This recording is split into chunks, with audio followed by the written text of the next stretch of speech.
Welcome back to the fog, my friends. I'm Taylor, your casual crypt keeper, and I've got something for you today. Buy a plane ticket because today we are taking a trip down to China to see the places you've been told not to go. This is the top 5 scary, forbidden places in China the government doesn't want you to know. Shout out down below which of these forbidden destinations you would book a flight for. Number 5, Fengdu Ghost City. Fengdu Ghost City. Well, right off the bat, I feel like this is probably a spooky place. You don't name cities Ghost City unless there's a good reason for it. Well, the good reason is that the city got its name during the Eastern Han Dynasty. 2 imperial nobles, Yin Changshen and Wang Fengpin, came to Ming Mountain to discover a way to achieve immortality. Combining their 2 names, Yin and Wang, Ying Wang, translates to King of Hell, and that cemented the site as an underworld hotspot. Since then, the place was built to be a shrine to the underworld with several temples showing paintings and sculptures of people being punished for their sins and cast into eternal damnation. It's pretty spooky, but honestly it's pretty cool. It's good craftsmanship. And there is some rich folklore to go with the place. Chinese mythology and beliefs say that the dead must pass 3 tests before they're allowed to cross into the underworld, which sounds exhausting to me. I can't even enjoy the relief of death before you're asked to solve some riddles and pass some tests. The village is kind of like a place to conduct these tests, and now you can actually go to it yourself and do it as a tourist attraction and watch performers act out all the trials. But here's the trials. The first test is passing the Bridge of Helplessness, which does sound a little bit like it's from one of the Dark Souls games. It was built during the Ming Dynasty, and good souls are allowed to pass, while evil ones will fall into the water below. Then, you proceed to Ghost Torturing Pass. Well, that's a fun place to be, where they present themselves for judgment. Finally, the last test is at the entrance to Tianzi Palace, where the ghost must stand on a certain stone on 1 foot for 3 minutes straight. I don't know why I'm standing on 1 foot when the camera is above my waist. You can't tell what I'm doing. I could be standing on as many feet as I want. A good soul will be able to do it, an evil one will fall over. Now this site now is a popular tourist destination due to its very unique structures and fascinating, if not a little bit horrifying decor. I'd want one of those little statues maybe have in my house. I think they're kind of cool, to be honest. And if you're looking for more hellish haunted spots, terrifying tales of poltergeists, ghosts, ghouls, cryptids, aliens, and all kinds of freaks under the sun and above it, while Top 5 Scary is simply the only place to be. Subscribe and stay scared. Number 4, Caishikou Grounds.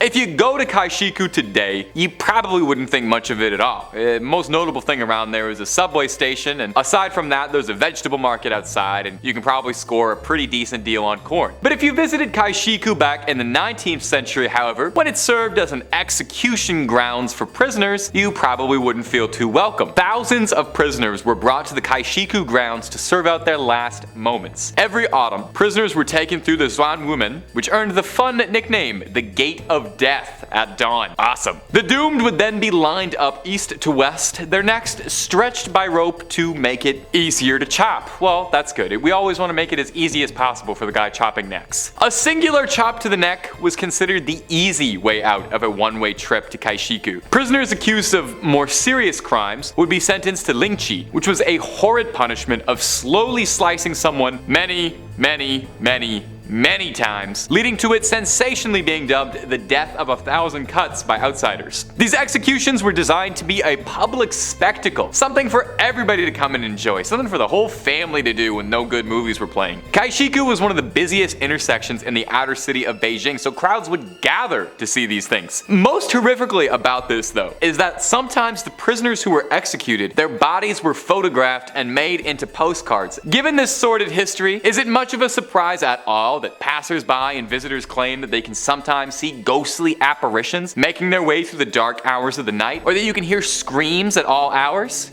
If you ever visit Beijing and make a stop by Caishikou, take a photo. The postcards they sell in the gift shop are a little dicey. Number 3, the Forbidden City. The Forbidden City. Well, that tracks. That sounds very forbidden. Well, back in the 14th century, when it stood as the heart of the Ming Dynasty and served as an imperial palace, yeah, you'd have a pretty difficult time getting access if you were but a common serf like myself. But I think they've relaxed their stance just a little bit, because I found more than a few Google recommended articles for tourist things to do in the Forbidden City. I think they just charge like price of admission now. So it's actually very easy to get into the Forbidden City, and the Chinese government does know about this. So the formerly Forbidden City, which is not quite as catchy a name, is a beautiful tourist spot and definitely worth checking out. It's got years upon years of culture and rich history behind it, and most importantly, it's said to be very haunted. The Forbidden City is a pretty credible place for a haunting, if I must say. Ghosts are said to be born out of a place of malice, and the Forbidden City has over 600 years of deaths, assassinations, and who knows how many backstabs and plot twists where the intrigue are out there. The most recurring ghost story coming out of the Forbidden City, though, is that there's a ghost of a weeping woman, all dressed in white, wandering during the dark hours. Following her is a lingering flute playing. Visitors claim at times they see ghost dogs that run through corridors at the edge of the city, digging up ghost bones. Some travelers report feeling an indescribable strangeness while wandering through the temples. Could it just be they're overcome with beauty and majesty of one of the wonders of the world, or is there spectral energy floating through the air? Before we move off on this one, I want you to take a look at this. A travel blog from Vancouver posted about their experiences traveling through the Imperial City. They noted how odd it was that all the doorways had a raised platform. The guide told them that was a way to confuse ghosts to keep them out. They took tons of photos, but only one stood out for them when they came back. See anything suspicious? Like a ghostly figure just kinda hanging right there in the center? Ugh. Number 2, Dead Fengman Village. Coming up next on this list is going to be Fengman Village. Fengman Village is sometimes known as Dead Fengman's Village, which is not exactly the most welcoming name you want to hear, but there's a pretty good reason for it though. The village itself is about as dead as a village can be, long abandoned by an unknown tribe. It's located in the valley of a nameless mountain in northern China's Henan province. An abandoned city left in a nameless mountain. It seems like it's the start of a chosen one, like heroic journey out there, start of a quest. The surrounding landscape is supposedly quite beautiful. A flowing brook, a lush forestry and trees, and buildings from the Qing dynasty. 39 buildings, 200 rooms, all of them left completely vacant. And the weird part? No one even knows why. There is extremely little information to be found on Fengman Village. Who lived there, what happened to them, and so on, making it absolutely rife for urban legends of hauntings and ghosts. It's a fairly popular spot for backpackers and hikers with an interest in the supernatural who are looking to discover something in the lost village. One story tells of a hiker named Maitreya who would make expeditions out to Fengman Village, camping alongside the river just outside with a few companions. On one of his treks, he got the bright idea in the middle of the night to prank his companions by jumping and scaring them, which, let me just say, I absolutely have to respect that. You're camping out in an abandoned ghost village, you have to seize the opportunity to prank your friends just a little bit. Well, before he got a chance, he got served up his own scare because he swears a discordant, sad-sounding voice kept calling his name out over and over, in a voice he said he couldn't recognize or had never heard before.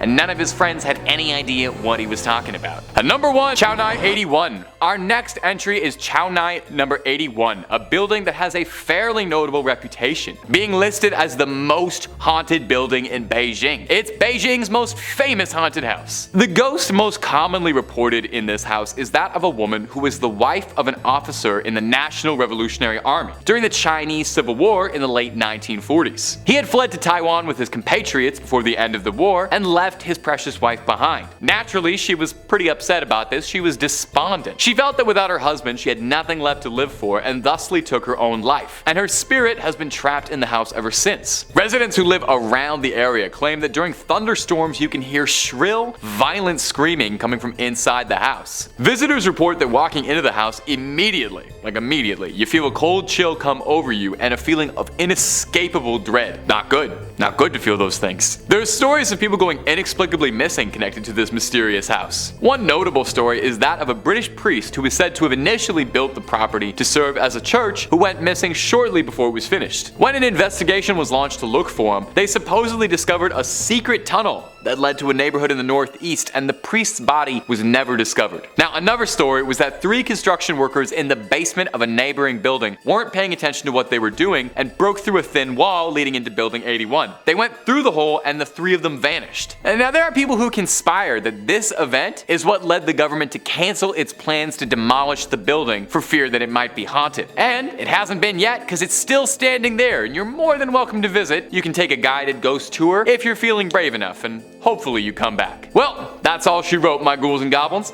Thanks so much for watching as always. Take it easy and creep on creeping on.